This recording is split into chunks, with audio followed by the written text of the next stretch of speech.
সত্যিকার অর্থে একজন মানুষের ভালো খারাপ সবই থাকবে। খারাপটা দেখার জন্য অনেক বেশি ক্লোজ হতে হয়, সত্যি ব্যক্তি হিসেবে অনেক কাছে যেতে হয়। কারণ আমরা যখন আমাদের বাসায় থাকি নর্মালি, তখন কিন্তু আমাদের সামনে কোনো প্রেস থাকছে না, বা আমরা কোনো এমন না যে কোনো একটা মিটিংয়ে আছি কোনো কিছু, তখন কিন্তু আমাদের অনেক মানে বদ অভ্যাস থাকে, অনেক আমরা নিজেদের মতো থাকি। শাকিব আগের রাত্রে হয়তো বা ওর সাথে কথা বলেছে ফোনে, পরের দিন আমরা একসাথেই কাজ করছি, ওই হিরোইন আমি শাকিব আমরা সবাই সেটে। তো ওই হিরোইন হয়তো বা আমাকে এসে খুব দেখাচ্ছে, বিকজ আমার সাথে শাকিবের একটা অ্যাফেয়ার আছে, এটা তো জানতো সবাই, মানে ওপেন সিক্রেট ছিল। হ্যাঁ শাকিব ভাই আমার তো প্রচন্ড হাসি পেত। রাতে কি বললো, এখন বলে শাকিব ভাই ভালো আছেন। হ্যাঁ, এরপরে আমি আবার একটু দূরে গেলেই খুব মজা লাগতো। তো ওই দিনকে আমি শাকিবকে বললাম যে আমি একটু ইয়েতে যাবো, ওই হচ্ছে গিয়ে সেন্ট্রালে একটু শপিং এ যাবো, আর ওইখানে একটা ফুড পাওয়া যায়, ঘুরে আসে। শাকিব এটা জানতো, অপু খাবেই। তো আমি ওকে ফোন নিয়ে ট্রাই করছি, ওকে পাইনি। এরপর আমার কাছে মনে হলো আমি হিরোইনটাকে ফোন করি তো, আর শাকিবের আমারও সবসময় পাশাপাশি হয়। তো মানে এটা অ্যাকচুয়ালি শাকিব বলে দিত, বিকজ আমরা হাজবেন্ড ওয়াইফ।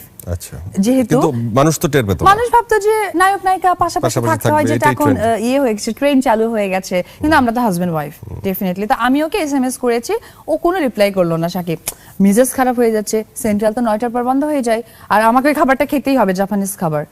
তো পরে এরকম হয়েছে যে আমি হিরোইনটাকে ফোন করি, দেখি আপুকে বলবো তুমি কোথায় আছো, তাহলে জয়েন করবো। মানে আমার মাথার ধারণাও নেই যে ওনার রিংটনটা আমার পাশের রুম থেকে শুনতে হবে। তো আমি যে ফোন করলাম, ওনার রিংটনটা পাশের রুম থেকে। হ্যাঁ ও মাই গড। পরে তো যখন রিংটন শোনাচ্ছে, আমি তো এখান থেকে চিল্লাচ্ছি, এই কি হলো, আমি খেতে যাবো, সাথে তুমি বেরোচ্ছ না কেন? এর হাফ অ্যান আওয়ার পর ও ফোন করে বলে কি, এই তুমি খেতে যাবে তো কি হয়েছে, তুমি যেতে পারতা, আমি আসছি।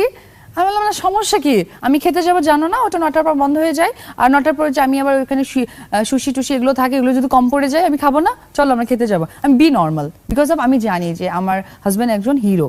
সো একটা হিরোর অনেক ধরনের ফ্রিডম থাকা দরকার, ওই জায়গায় আমাকে কাচ্চি কামড় দেওয়া উচিত হবে না। কারণ একটা হিরোইনেরও তো অনেক ধরনের ফ্রিডম থাকা দরকার। তুমি সেটা মেইনটেইন করবা তো ভবিষ্যতে? মানে আমরা ফোন টোন দিলে আবার পাশে শাকিব থাকবে না তো সব সময়?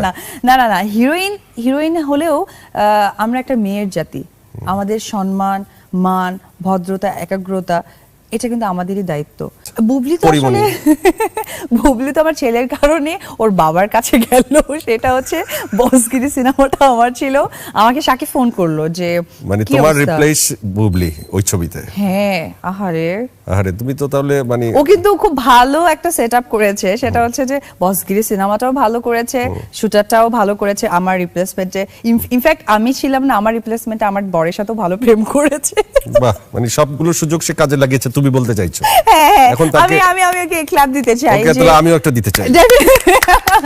এখন ওর জন্য তোমার পরামর্শ কি, যে এখন আস্তে আস্তে?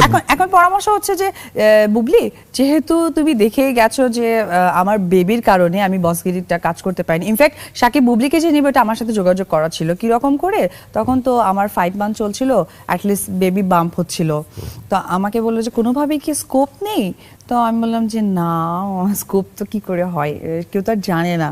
আর অলমোস্ট 5 মান্থ প্লাসের দিকে যাচ্ছে, সো আমার তো বডি স্ট্রাকচারও চেঞ্জ হয়ে গেছে। Okay fine. শাকিব তখন শিকারির কাজ করছিল কলকাতায়, ওইখান থেকে আমার সাথে কথা হলো। তখন সে ডিসিশন নিল, এই মানে 11th আওয়ার যাকে বলে 7 দিনের মধ্যে, আর 7 দিনের মধ্যে পরিমণিকে বলে ডেফিনেটলি শিডিউল দেবে না, বিকজ সে একজন ভালো আর্টিস্ট, ভালো কাজ করছে। মাহিকে বললে সেও দিতে পারবে না। তুমি বলতে চাচ্ছ ওই সময় সবচেয়ে বেশি কম ব্যস্ত এবং কম ভালো আর্টিস্ট ছিল বুবলি? কিছু ছিল না, সে তো একজন মনে হয় প্রেজেন্টার ছিল, বাংলা ভিশনে খবর পড়তেন। প্রথমে আগে জব করেছিলেন মনে হয় ওই যে জিএমজি এয়ারলাইন্সে, এয়ার হোস্টেস ছিল, সেখান থেকে জবে আসছে। বেসিক্যালি ওর পুরো ফ্যামিলিটা, আমি যেটা শুনলাম, ওরা নাকি হচ্ছে কি পুরোটাই মিডিয়া লেভেলের। ওর মেজো বোন মিমি, সে নাকি সিঙ্গার ছিলেন, তারও একটু প্রেম ছিল ইমন ভাইয়ের সাথে। এনিওয়েজ